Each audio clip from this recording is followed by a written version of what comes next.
अच्छा बेटा, हमारा लास्ट टॉपिक है चैप्टर का ट्रांसफॉर्मर। ठीक है, क्योंकि सीआरओ आईजीसीएसई में तो है नहीं, तो आपके लिए ट्रांसफॉर्मर लास्ट टॉपिक होगा। ट्रांसफॉर्मर क्या होता है बेटा? ठीक है, जो बेटा अल्टरनेटिंग वोल्टेज या करंट को बेटा ट्रांसफॉर्म करता है। ट्रांसफॉर्म करने का मतलब क्या होगा बेटा? चेंज करेगा।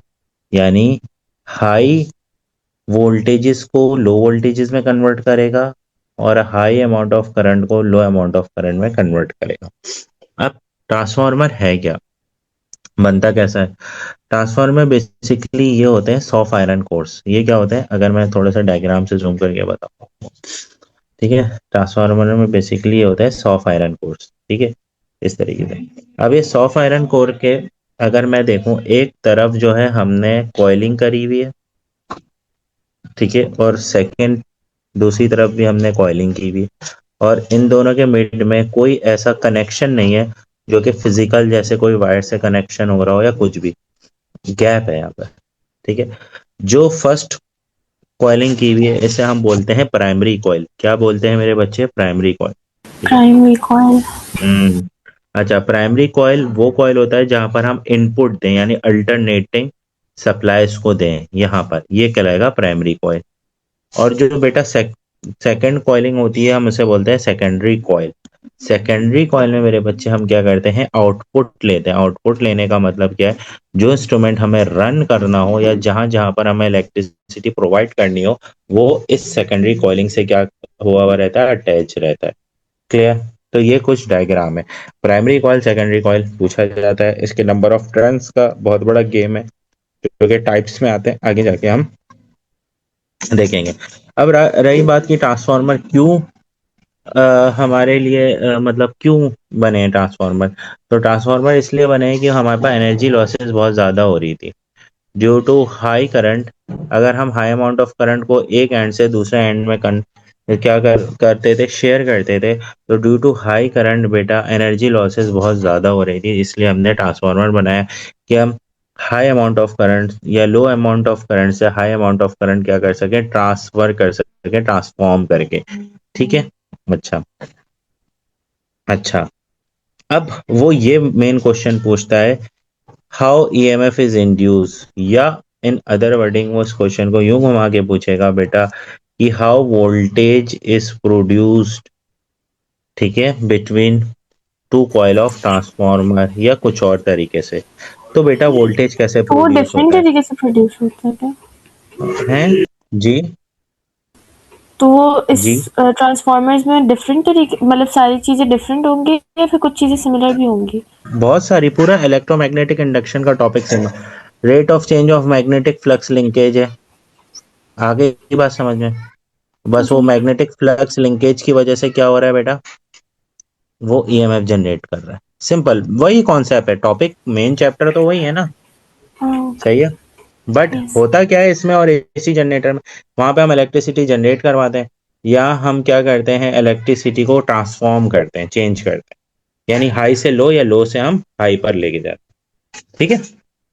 अच्छा, वर्किंग ऑफ ट्रांसफार्मर के नाम से ये लिखा हुआ टॉपिक, लेकिन हम इसको ये भी कह सकते हैं, how EMF is produced in the, या वोल्टेज इज प्रोड्यूस्ड। ठीक है। अच्छा, अब क्या होता है बेटा, हमने क्या करना है? अल्टरनेटिंग करंट को प्राइमरी कॉइल में क्या करना है? इंड्यूस करवाना है। ठीक है, यहाँ पर हमने अल्टरनेटिंग करंट दिया। अब अल्टरनेटिंग करंट की वजह से क्या होगा बेटा? उसकी मैग्नेटिक फील्ड इंटरेक्ट करेगी सेकेंडरी कॉइल से। अब ये जो मैग्नेटिक फील्ड जो जनरेट होगी ना बेटा, यहाँ से हमने दी, ओहो, एक मिनट, यहाँ से बेटा हमने इसमें करंट की सप्लाई दी। अब ये अल्टरनेटिंग करंट जो है बेटा, इसकी कॉइल के साथ इंटरेक्ट कर रही है। अब इंटरेक्ट करने की वजह से बेटा क्या होगा? Rate of change of magnetic flux linkage होगा, क्योंकि ये मैग्नेटिक फील्ड लाइंस जब कॉइल के साथ इंटरेक्ट करती हैं तो हम उसे क्या बोलते हैं? Rate of change of magnetic flux linkage. And this rate of change of magnetic flux linkage क्या करवाता है बेटा? हमारे पास ईएमएफ इंड्यूस करवाता है। क्या करवाता है मेरे बच्चे? ईएमएफ इंड्यूस ईएमएफ करवाता है। ठीक है, इंड्यूस। ये लिखा हुआ secondary coil. So hence there is a rate of change of magnetic flux linkage, and this rate of change of magnetic flux linkage produce an induced EMF in the secondary coil. Simple है, वही concept. Clear? उसी तरीके के सारे concept है, बस थोड़े थोड़े सा माइनर माइनर सी चेंजेस है। क्लियर हो गई बात? यस। सही। अच्छा, and we have now two type of transformer. अब हम इसमें आते हैं। ट्रांसफार्मर की टू टाइप्स हैं, इसका फॉर्मूला है, कुछ न्यूमेरिकल टाइप गेम्स होते हैं इसमें, वो देखेंगे। अच्छा, we have two type of transformer, the step up and step down. इसको मैं इस तरीके से इसके नेम चेंज करके पढ़ाता हूँ बच्चों को हमेशा। स्टेप अप का मतलब voltage up, voltage up, and step down का मतलब क्या होगा बेटा? Voltage down. सही है। अब इसका मतलब क्या है? वोल्टेज अप, वोल्टेज अप का मतलब कम वोल्टेज से हाई अमाउंट ऑफ वोल्टेज हम इसमें प्रोड्यूस करवाएंगे। स्टेप डाउन का मतलब हाई अमाउंट ऑफ वोल्टेज से कम अमाउंट ऑफ वोल्टेज हम यूज करें। अब अगर आप इस फर्स्ट में यानी स्टेप अप या वोल्टेज अप में अगर आप देखें, तो यहाँ पर मेजर जो डिफरेंस है number of turn of coil का। ये देखो, जो प्राइमरी कॉइलिंग है बेटा, पी स्टैंड फॉर, अच्छा देखें पहले सिंबल नोट करें इसके, ठीक है। आई पी, आई का मतलब करंट, पी प्राइमरी, तो प्राइमरी कॉइलिंग में करंट को I P, voltage on primary coil, और एन पी मतलब number of turn of primary coil. ठीक है, ये कीवर्ड्स याद होने चाहिए। I stand for secondary current, number of turn of secondary coil, voltage on secondary coil. तो अगर मैं देखूं स्टेप अप में, तो स्टेप अप में क्या है मेरे बेटे कि सेकेंडरी कॉइलिंग की नंबर ऑफ टर्न्स क्या है? ज्यादा है। अब सेकेंडरी कॉइलिंग के नंबर ऑफ टर्न्स ज्यादा है तो इसका मतलब वोल्टेज भी ज्यादा होगा, because number of turns of coil is directly proportional to voltage. जितने ज्यादा number of turn of coil, उतनी ज्यादा वोल्टेज। और हमें पता है हम सेकेंडरी कॉइलिंग से क्या करते हैं बेटा? आउटपुट लेते हैं। क्या लेते हैं? कोई भी डिवाइस रन करवानी हो तो हम आउटपुट लेते सेकेंडरी हैं। कॉइल में, जी। तो जब आउटपुट की number of turn of coil ज्यादा होंगी, जब आउटपुट की number of turn of coil ज्यादा होंगी, तो इसका मतलब क्या होगा मेरे बेटा? इसका मतलब ये होगा कि यहाँ पर वोल्टेज भी क्या प्रोड्यूस होगा मेरे बेटे? ज्यादा प्रोड्यूस होगा। क्लियर? यस। अब इसी तरीके से यहाँ पर उलट है, number of turn of coils secondary में लेस है तो वोल्टेज लेस होगा। बट करंट का उलट है, अगर वोल्टेज हाई होगा, वोल्टेज मैक्स होगा, तो करंट यहाँ पर लेस आएगा। अब वोल्टेज लेस है तो करंट क्या होगा बेटा? हाई आएगा। ठीक है, अब ये इनके डिफरेंसेस हैं, ये अक्सर आते हैं, इनको देखते हैं। Increase in number of turn of coil यानी N, voltage increases but current decreases. Voltage increase हो रहा है बट करंट क्या हो रहा है मेरे बेटे? डिक्रीज हो रहा है। ठीक है, due to voltage increase increase, होगा तो हाँ करंट डिक्रीज होगा। हाँ, अब रीजन भी है, due to increase in number of turn of coil, secondary coil generate higher rate of change of magnetic flux linkage. अब देखें, सेकेंडरी कॉइलिंग में rate of change of magnetic flux linkage ज्यादा है ना बेटा। मैग्नेटिक फील्ड लाइन इसके coil से ज्यादा, number of turn of coil है तो ज्यादा मैग्नेटिक फील्ड लाइन इंटरेक्ट करेंगे, ज्यादा मैग्नेटिक फील्ड लाइन इंटरेक्ट करेंगे तो ज्यादा rate of change of magnetic flux linkage होगा और ज्यादा ईएमएफ क्या होगा? प्रोड्यूस होगा। ये रीजन आता है, रीजन आपने पढ़ना है। क्लियर हो गई बात? यहाँ पे इसी के सारे रीजन, यस। स्टेप डाउन में इसी के सारे रीजन क्या हो जाएंगे बेटा? इसी के सारे रीजन क्या होंगे मेरे बेटे? उलट हो जाएंगे। Decrease number of turn of coil, decrease in voltage, तो उसका current decrease in increases. Voltage और करंट हो जाएगा। ठीक है, ड्यू टू हाँ। Decrease in number of turns of coil, secondary coil lesser rate of change of magnetic flux linkage. सही है, ठीक है, सिंपल सिंपल। जो एक पॉइंटर्स आप कॉन्सेप्शनली पढ़े, सेकंड को उसका रिवर्स कर दें। ठीक है, अच्छा। अब इसका ये फॉर्मूला है, अब हमें पता है number of turn of coil is directly proportional to voltage. अब अगर मैं फॉर्मूला बनाना चाहूँ तो number of turn of coil is directly proportional है ना वोल्टेज के, तो number of turn of primary coil, voltage of primary coil, ऐसे बनेगा बनाइए formula. Number of turn of secondary coil, voltage on secondary coil, दोनों को एक दूसरे के इक्वल रख लीजिएगा। ये देखें डायरेक्टली प्रोपोर्शनल है, ऐसे आ जाएंगे। ठीक है, बट करंट से इनवर्सली है ना, तो इनवर्स अपॉन में आता है ना। तो अगर ये यूं लिखा हुआ है ना, number of turn of primary coil, तो इनवर्स में लिख लीजिएगा number of turn of o current on primary coil. Number of turn of secondary coil, तो इसके इनवर्स में करंट ऑन सेकेंडरी कॉइल। आ रही बात समझ? क्लियर हुआ? तो yes. VP stand for voltage on primary coil, ये तो हम पीछे भी पढ़ सके। Voltage on secondary coil, number of turn of primary coil and number of turn of secondary coiling. अच्छा, पावर का फॉर्मूला क्या होता है? P is equal to V I. अगर प्राइमरी लगाना हो तो P, P, P भी हो सकता है। अगर सेकेंडरी लगाना हो तो S, S, S भी हो सकता है, यानी P S is equal to V S is equal to I S. ठीक है, तो यहाँ से वोल्टेज और करंट का भी रिलेशन हो सकता है, हमें भी पता है वोल्टेज और करंट भी इनवर्स है, तो ये देखें इनवर्स में। क्लियर? तो ये कुछ फॉर्मूलाज है, ये आपको याद होने चाहिए। इसका न्यूमेरिकल भी है, एंड सीआरओ तो हमारा है ही। बट ये किस कोई इशू आपको इसके साथ? इसका एक क्वेश्चन भी अभी कर लेते हैं हैंड टू हैंड आज की क्लास। नहीं। ओके। अच्छा। यस। अच्छा, अब ये देखें, ये वाला देखें, ये अगर मैं हम इस डायग्राम को देखें, तो देखें हमारे पास पावर स्टेशन से 275 किलोवाट मिला।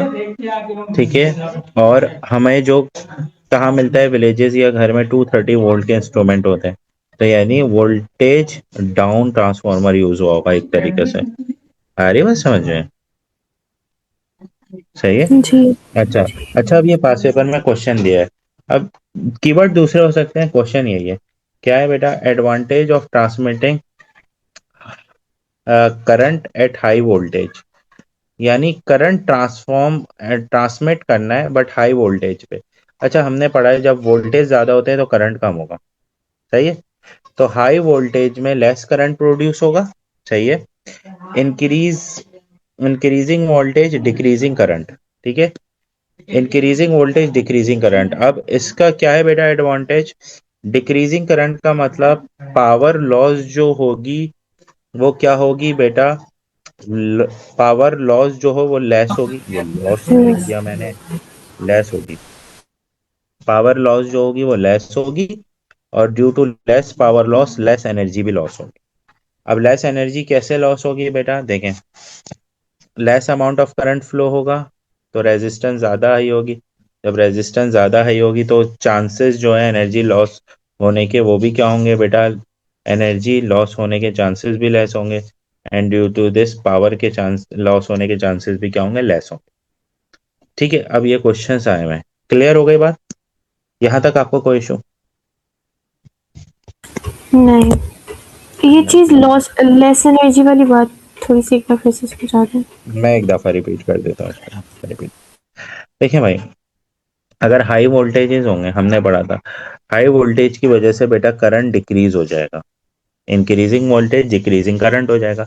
अब करंट डिक्रीज होने की वजह से क्या होता है हमें पता है ना, current and resistance are inverse in relation, electricity में पढ़ा था हमने। V upon I, V upon I is equal to R, ऐसे पढ़ा था ना। ठीक है, रेजिस्टेंस और करंट इनवर्स में। तो अगर करंट डिक्रीज होगा तो रेजिस्टेंस इंक्रीज हो जाएगा। अब जब रेजिस्टेंस इंक्रीज हो जाएगा तो बेटा उसकी वजह से एनर्जी भी लेस लॉस होगी, और पावर भी लेस, लोअर पावर लॉस होगी। लोअर पावर लॉस, सही तो लिखा हुआ था, लोअर पावर लॉस। आ रही बात समझ में? यस। सही है। करंट ज्यादा नहीं, करंट अगर लॉस होता है तो हमारे पास चांसेस होता है पावर लॉस होने का और एनर्जी लॉस होने का, जब करंट हाई अमाउंट में फ्लो हो रहा होता है ज्यादा। तो सर्किट ब्रेक हो सकता है, वायरिंग मेल्ट हो सकती है, कुछ भी शॉर्ट सर्किट हो सकता है, डिफरेंट चीजें हो सकती हैं। क्लियर हो गई बात यहाँ पे?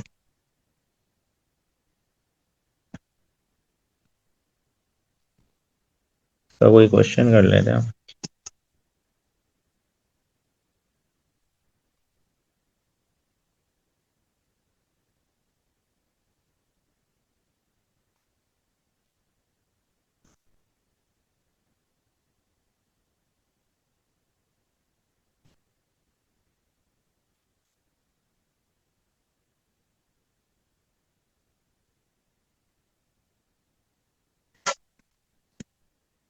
अच्छा देखें ये क्वेश्चन हम पढ़ते हैं। उफ, अच्छा, an electrical energy produced by a power station is transmitted over a long distance at high voltage। आ गया बेटा वही वाला क्वेश्चन, हाई वोल्टेज अभी पढ़ा था ना हमने। जी जी। हाई वोल्टेज की वजह से current come. Explain why high very high voltage is use, वही आ गया अभी जो हमने पूरा पढ़ा था ये रहा। एक्सप्लेन और व्हाई जो पॉइंट अभी वेरी, हमने पढ़े थे वही सारे पॉइंट्स जी लिख देंगे। जी, explain why there is a high voltage is use. Due to Because increasing, यही लिख देते हैं, increasing due to increase increasing voltage decreasing current increase in and current, power is power is constant due to constant due this, to this, due less to less energy, energy loss and lower power loss. Lower power loss due to high amount of resistance. Simple.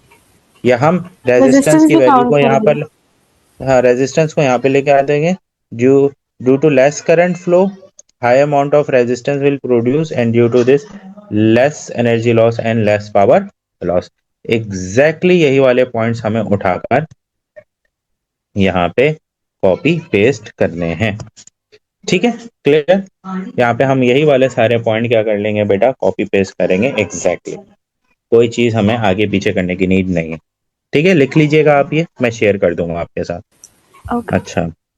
हम्म, अच्छा अच्छा अच्छा अच्छा, इसके एक part इधर attach करना पड़ेगा, एक पार्ट और है इसका। बताएंगे ना। हाँ ये रहा ना। हाँ सही हो गया। अच्छा अब क्वेश्चन पढ़ते हैं। Figure 10.1 represent a transformer. Okay, अगर मैं देखूं number of turn of coil secondary में लेस है, ठीक है। अच्छा, the primary coil P has 4000 turns. Okay, यहाँ पे 4000 टर्न्स है बताया हुआ अभी इसमें। At an input of 120 volt, यानी प्राइमरी कॉइलिंग में इनपुट वोल्टेज अल्टरनेटिंग, ये देखें साइन ऑफ ए ए सी का साइन दिया हुआ है वेव का, ठीक है। 120 वोल्ट्स हैं। The secondary coil S has an 9 volt, इसके वोल्ट कितने हैं बेटा, 9 वोल्ट ये रहे, इसकी 9 वोल्ट्स हैं। अच्छा क्या क्या रहा है, calculate number of turn of secondary coil, number of turn of secondary coil चाहिए। तो हमारा हमें फॉर्मूला पता है, ठीक है। फॉर्मूला क्या है, number of turn of primary coil is equal to voltage of primary coil divide by number of turn of secondary coil, voltage of secondary coil. सही है, एक मिनट, इसकी लाइन साफ सुथरा सा काम हो तो अच्छा लगता है। अच्छा अच्छा, प्राइमरी कॉइल के नंबर ऑफ टर्न्स कितने हैं बेटा, 4000, और प्राइमरी कॉइल की वोल्टेज 120 है और उसकी 9 है। प्राइमरी कॉइल के नंबर ऑफ टर्न्स 4000 है, प्राइमरी कॉइल की वोल्टेज है बेटा 120 था, 120, और सेकेंडरी कॉइल की वोल्टेज है 9 वोल्ट्स, और number of turn of secondary coil है बेटे हमारे पास, जो कि हमें फाइंड आउट करना है। सही, अब हम क्या करेंगे बेटा, सबसे पहले इस भाई साहब को इधर लेके जाना है। तो तो हम 120 number of divided by turn, 9 multiplied by 4000. Yes, 4000 divide by 120 and it is multiply by 9। जरा करें और आंसर बताएं मुझे। नंबर ऑफ टर्न हम आपने 4000 से 120 कम आए। 20 100 सॉरी 1200 क्यों लिख दिया? कहाँ लिखा है बेटा 1200, 120 तो है। अच्छा, अरे नहीं आपने एक जीरो लगाया मतलब 300। 300 देखें, number of turn of coil कितने कम आए, ठीक है, थ्री यस। Hundred turns. अच्छा, state a suitable material for the core of transformer, अभी हमने बताया था, डायग्राम में देखा था, ट्रांसफार्मर की कोर किस किस चीज से मिलकर बनती है, किस मटेरियल से मिलकर बनती है ट्रांसफार्मर की कोर।